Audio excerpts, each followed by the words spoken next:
There are plenty of experiences that I can give. First of all, I'm gonna start with a personal experience, and that is there was a point in my life that I was pregnant, and I was about 6 months and miscarried, and we lost the baby.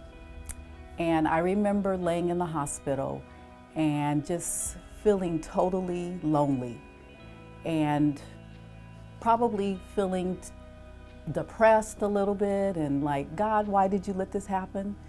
And I remember somebody knocked on the door and said, may I come in? And it was Bishop Gregory Dixon and Dr. Phaedra Pertilla who came through the door. And I remember just crying because I was just so shocked that they were there. They came to take care of me. And I thought, Bishop has plenty of things to do. But he would take the time, and he and Phaedra would come and just say, we care. I love you. Can I pray with you? And that stands out.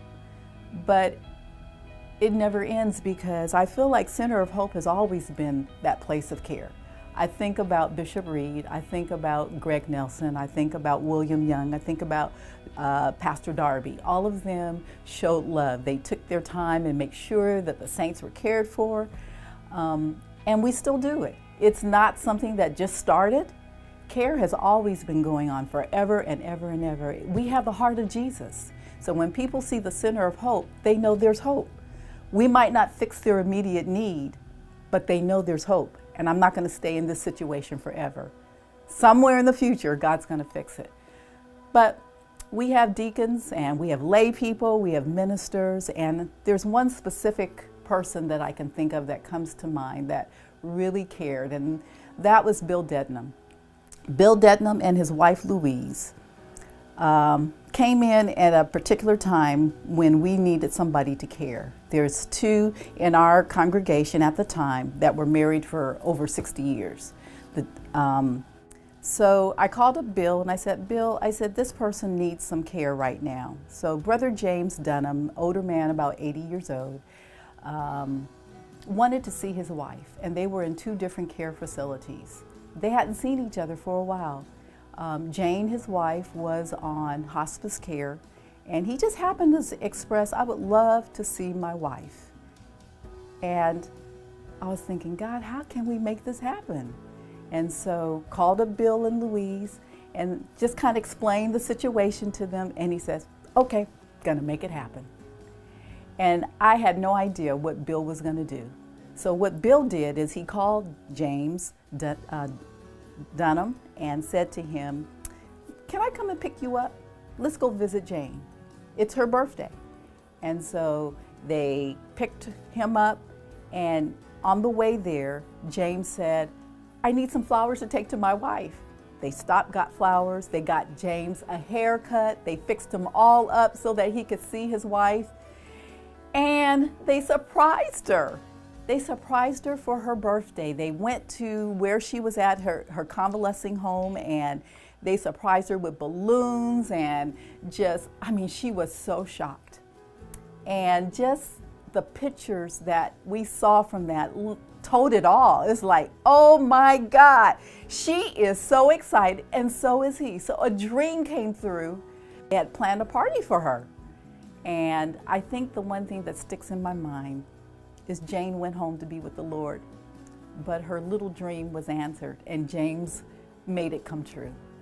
But he used the vehicle of care. He used Bill and Louise to make that happen.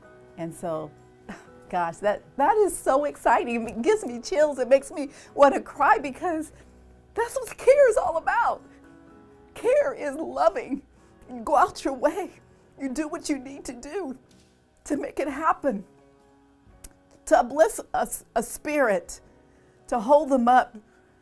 You are the hands and the feet of God.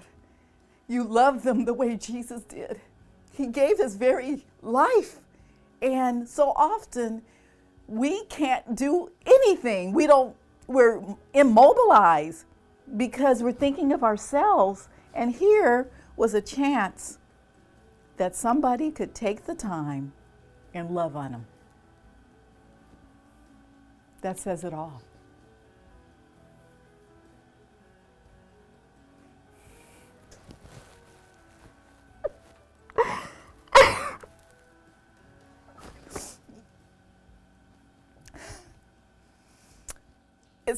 like an epiphany moment for me. Because I see how much Jesus cares for us. But he uses people. He uses ordinary people to do the little heavy lifting, to bring flowers, to bring balloons, to call somebody on their birthday, to stop by the hospital, to lay hands, anoint somebody, to go over somebody's house and sing for them, to clean their house. He uses us. You think Jesus, God's going to come down and do that? No, he uses us. We are the members. We are his extension. We are his hands. We are his feet. That's what it's all about. Really, that's what it's all about.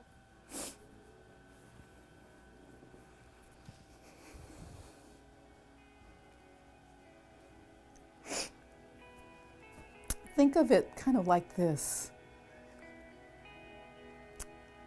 Used to play in an orchestra, and I was a bass player. And so the bass section and the string section would practice together. And then we never knew how our parts sounded. But then when the conductor brought us all together, he would bring the woodwinds, and he would bring the percussion, and he would bring the brass. And in an orchestral piece, all of us sounded all together, and it was one big beautiful symphony. God gives each person a place to serve in the body, but there's one ingredient. The conductor, Jesus, brings us all together, and do you know what he directs? He directs care and love. And so we all play this piece, this symphony of care and love. And everybody in the audience, those are the receivers of care and love. They all soak it up. They soak up the sounds of music. They soak up the sounds of art. They soak up just all this beautiful nuances that God gives us.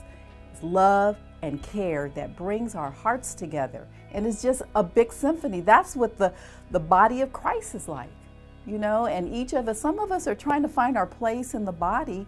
We can't figure it out. Where shall I serve? Well, all of us have a mandate to care.